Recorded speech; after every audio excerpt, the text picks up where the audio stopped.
The terrifying secrets of the apocalypse revealed by Pope John Paul II. Have you ever heard about Pope John Paul II's apocalyptic visions?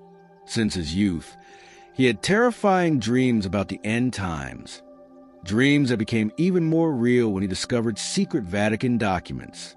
Wars, famine, plagues. The signs were everywhere. What did the Pope know about the Third Secret of Fatima? Who was a mysterious man in black who warned him about the future? Is the Antichrist already among us? The truth may be more terrifying than we ever imagined, and it might already be too late. Watch now and uncover the hidden secrets of the apocalypse.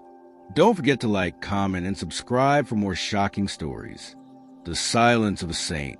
The basilica was dimly lit, illuminated only by flickering candles. Pope John Paul II fixed his gaze on the crucifix, feeling the weight of a secret. Since his youth, recurring dreams had shown him visions of the apocalypse. Were they divine premonitions or mere torments of his mind? He saw the signs: conflicts, famine, plagues. Everything seemed to align with the scriptures. The revelations he carried could shake the world's faith. But how could he tell the truth without spreading fear? He closed his eyes and whispered, "Lord, give me strength to face what is to come." The forbidden vision. In 1947, still a seminarian, Karol Wojtyla had a terrifying vision. In a dream, he saw an angel weeping before a sealed book.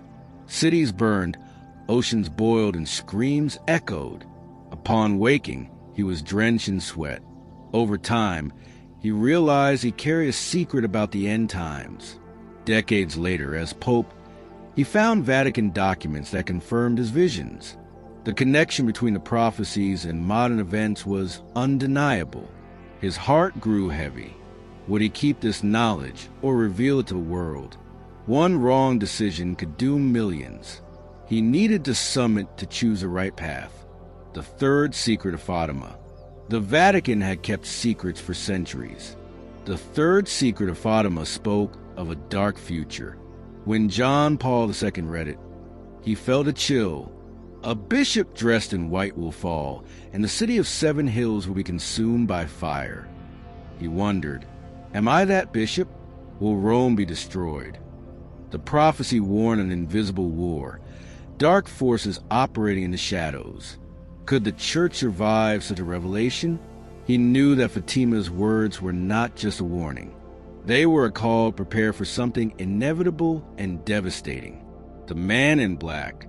One night, while praying in the Sistine Chapel, John Paul II noticed a shadow in the distance. A man in black, his face obscured, murmured, "The time is near." The Pope felt a chill. Was it an angel or a messenger of darkness? When he tried to approach, the figure vanished like mist.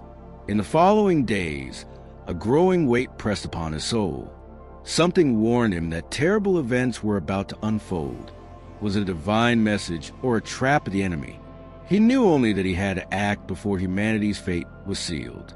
The 4 horsemen: war, famine, plague, and death. The 4 horsemen of the apocalypse were not just symbols, but emerging realities. The Pope looked at the world and saw nations in conflict, deadly diseases, growing misery. Are they already among us?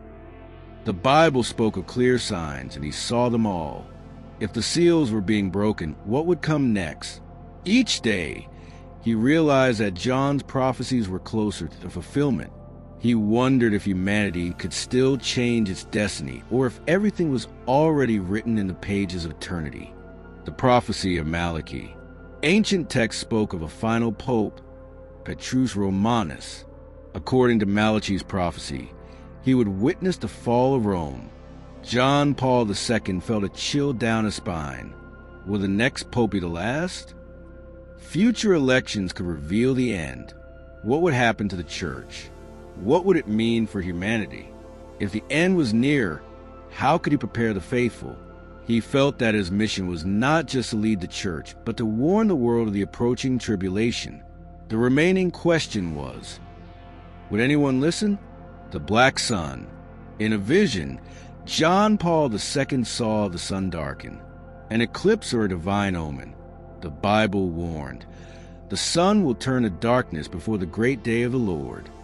He realized that cosmic events had profound spiritual meanings.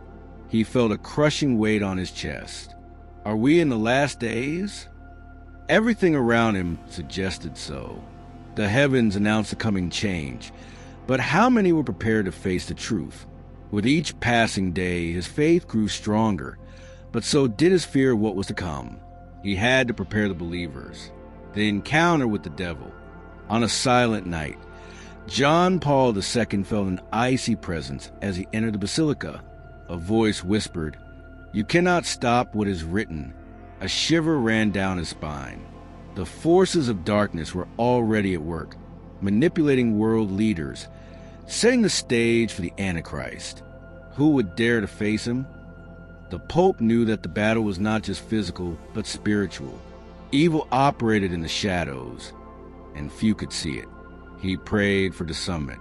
His time was running out, but he could still warn those willing to listen. The key to the abyss. Ancient texts spoke of the key to the abyss, capable of unleashing chaos upon the earth.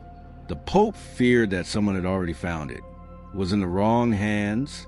World leaders seemed to be moving invisible pieces, leading humanity toward an irreversible fate. If the key is used, there will be no return. He needed to understand who was behind global events. If he uncovered the truth in time, could he prevent total downfall? The clock was ticking against him, and history was reaching its climax. The last seal. The Bible speaks of the seventh seal, bringing silence before destruction. John Paul II felt that silence in the world, a sinister calm. The storm is coming. If the last seal was broken, nothing could stop the prophecy. He prayed intensely for wisdom. The church was divided, and the signs were ignored. But he knew the end was closer than anyone imagined. Is the Antichrist among us? Governments were falling, wars erupting, values being destroyed. Is the Antichrist already among us? John Paul II saw signs, but few believed. The prophesied figure could already be in power, manipulating nations. If he was right, the time to act was running out. He had to warn the world before it was too late. The last message. John Paul II wrote a letter to the world. Pay attention to the signs. But would the church allow his words to be revealed? Or would silence fall upon his message? Time would tell, the end or a new beginning. In his final days, he looked to the sky and whispered, "Lord, let your will be done." He knew he could not change destiny, but he could prepare those willing to listen. The apocalypse was near, but faith could still save many souls.